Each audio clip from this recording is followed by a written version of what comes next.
and the CIA got together and they fabricated an attack from a North Vietnamese ship on an American ship. In fact, they said we need a Pearl Harbor type of thing because prior to December 7th, 1941, 90% of Americans were against entering World War II. And in one day, 90% were for it to get even, you know? So he admitted before he died, the defense secretary, that that event just never happened at all. It was a complete fabrication that the Congress passed a law. Do you understand? The Congress passed the Gulf of Tonkin resolution for no reason whatsoever except a CIA lie. So the CIA is controlling Congress. You see that? Mhm. But we're supposed to have elected officials. So the CIA is controlling Congress. The CIA is controlling the president. The CIA is spying on presidents' phone calls. I mean, no one asks when a private conversation between a president of the United States and a foreign leader, the transcript is published. No reporter has the sense to ask, how could you possibly get the private conversation of a president and another world leader unless you're an intelligence agency, which means the intelligence agencies are blackmailing presidents. And Robert McNamara admitted that before he died. And then there was a gentleman who worked for the NSA, a spinoff of the CIA, William Casey, I believe was his name. And he worked there for 30 years. And he said, we also spy on Supreme Court justices' private cell phone conversations in order to get dirt on them, to blackmail them to vote a particular way. And so, if they're killing their own president, starting wars that kill their soldiers without cause, I don't think they're going to have a problem faking a video image. The problem is that, whoever killed Kennedy, it's a tragedy. Whoever did 9/11, it's a tragedy. This is a positive lie. And I think it was Mark Twain who said it's easier to fool people than to convince them that they have been fooled. And there's also a quote by Carl Sagan who said, if you've been captured by a lie, it's very difficult to give it up because you'd be admitting that you're wrong and you don't want to admit it. And that's what there's all these videos of sincere people who are sincerely wrong defending the moon landings because it's a glorious, patriotic, scientific event and they love science or they love their country and they find it offensive that you would dare say that the crowning achievement of science or their country is a fabrication. And no matter what evidence, what proof you have, they will not admit it. Even a professor I talked to of aerospace said, even if an Apollo astronaut confessed on national TV that the moon missions were fake, he'd still think he walked on the moon anyway. And Yeah, I'm like, wow. right. I read that in your book. I'm So, blown away by that. yeah, and so my book that you mentioned, Moon Man, which is at Sibrel.com, it's interactive. There's 17 video links if you read a chapter and you go to a video to back up everything that I'm saying. And if you have an open mind, then you will unfortunately come to the same sad conclusion that I had to and you had to, that they really did fake the moon landing. Right. So much proof that they didn't do it. More proof, four times the proof than you need. But it's this positive lie that people don't want to give up, and these naive people are defending their own murderers, their own embezzlers, their own liars. They're defending them, which is pretty sad.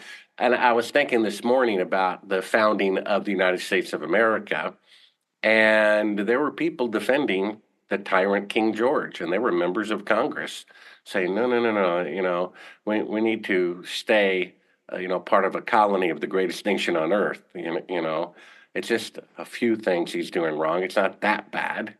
And at first, it was six colonies, four independents, and six against. And that's a lot of people defending their own tyrant, right? Right. And things have gotten much worse now, so much worse Right. now under the command of the federal government. Then King George would look like a saint Right. compared to what the federal government has done. And yet people are defending their tyrant again. And so I don't know what to say other than pray for divine intervention. I think it would be a blessing to mankind for the truth to come out. It would put us in our place. It would show us our sin, show us our disease, you see. Right. And that's a good thing. It Mhm. would be a breakthrough of mankind. So let's see what happens. Right. Now, for those who haven't read your book, they're probably asking the question that you address in the book about other countries that have no reason to want to support us, like Russia, like China. Why wouldn't they expose the lie and put it out for everyone to see in order to give them greater standing in the world as a potential new superpower in the case of China? Why wouldn't they expose the lie? Yeah, that's kind of a seemingly good argument, but it's really actually superficial. And believe it or not, that's like the number one defense of people. Mhm. If they faked it, Russia would have blown the whistle on it. Well, not really. Russia, average person plays chess so much better than Americans play chess. And if I had a picture of a world leader with a prostitute, I could upload it to the internet and bring them down. And then that video or picture's worth nothing. It's now free, whatever. Or I could blackmail them year after year after year. Go to Sibrel.com and find the YouTube link. I just uploaded a video today that I interview someone who works for the Chinese Space Agency. They said everybody there knows that the Apollo missions were fake and that China is blackmailing the United States for illegal space technology that the own congressional laws forbid the United States or any employee of the government or citizen to give to China. And China is milking that information, blackmailing that information out of NASA, that technology, in exchange for keeping the moon landing fraud a secret. The same with Russia. Just in November, they had an AI conference. And, they have conferences for TV equipment and automobiles and shoes. So they had an AI conference where teams of various people from various countries got to play around with the most advanced AI, which is multiple AIs hooked up together.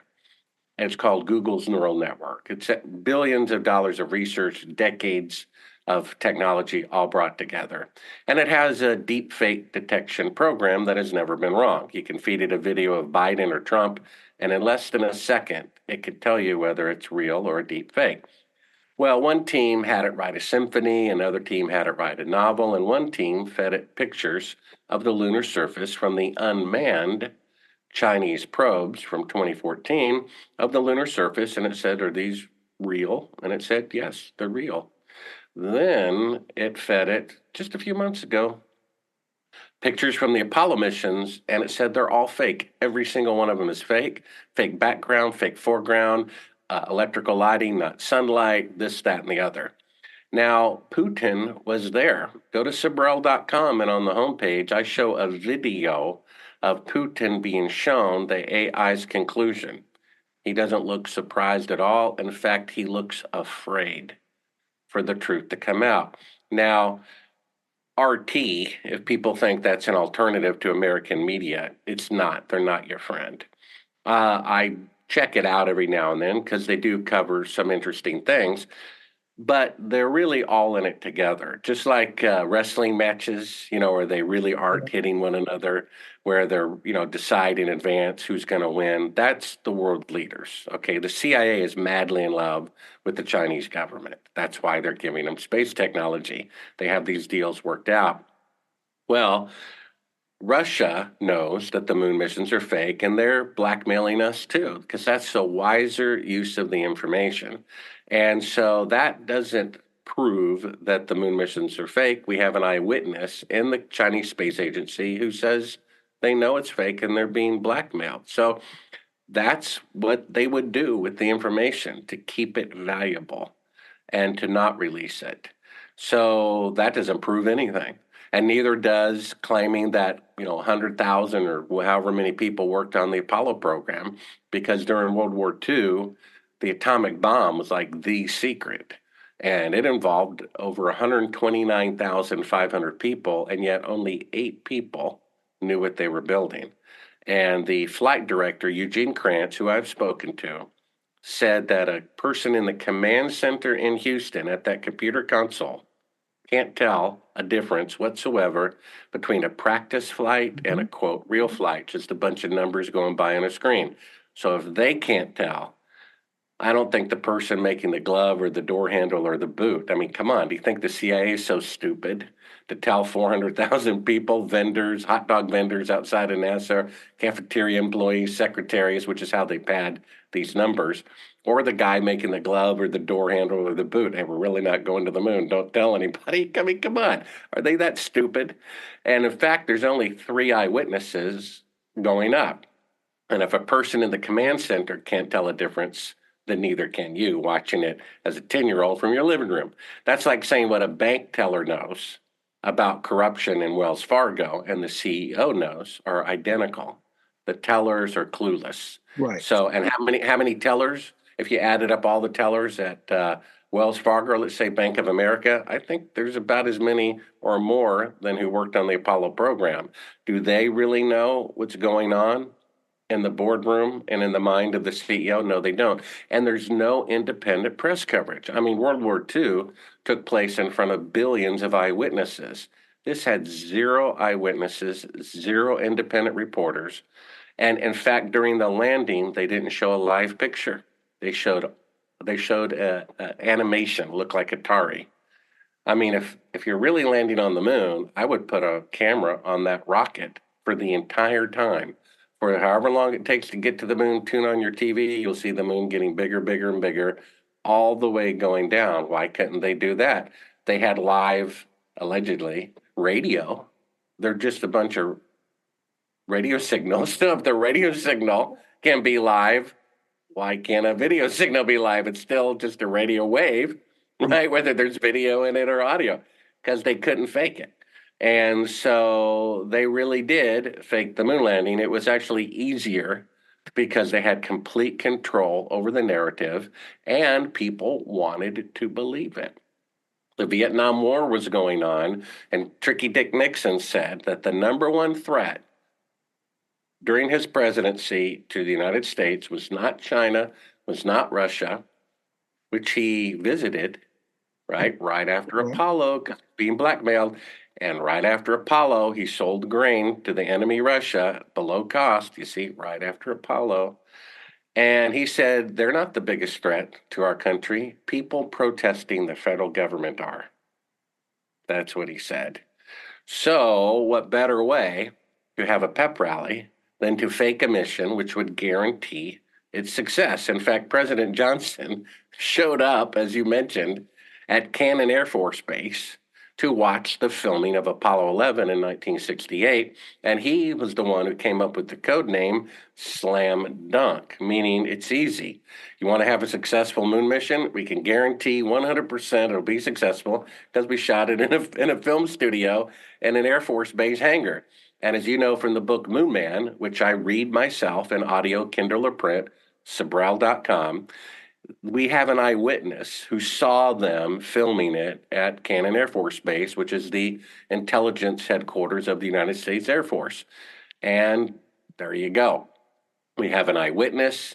We have shadows intersecting at 90 degrees, which cannot happen if it's sunlight. Go to Sibrel.com homepage, 3-minute video. I could show the picture and screen share. I mean, go outside, look at 2 trees, 2 telephone poles, 2 people. They're always parallel shadows. They can't intersect. We have shadows intersecting at 90 degrees from objects 5 feet apart that they claim are on the moon. I'm a filmmaker. My job is to make fake scenes look real. That's a really close electrical light. I mean, come on.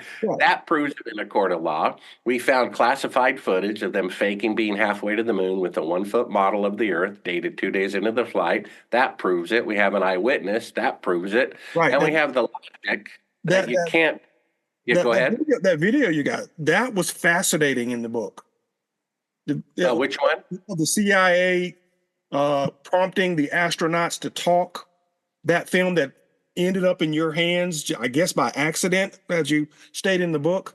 To me, that was so explosive of evidence, and your journey in trying to manage that piece of evidence. As I read that part of your book, I couldn't believe that we were still in America. Some of the things that you had to deal with in trying to bring that evidence forward, it felt like we were in a completely different world when you get that into that part of the book. I mean, they tried to institutionalize you. I mean, they tried to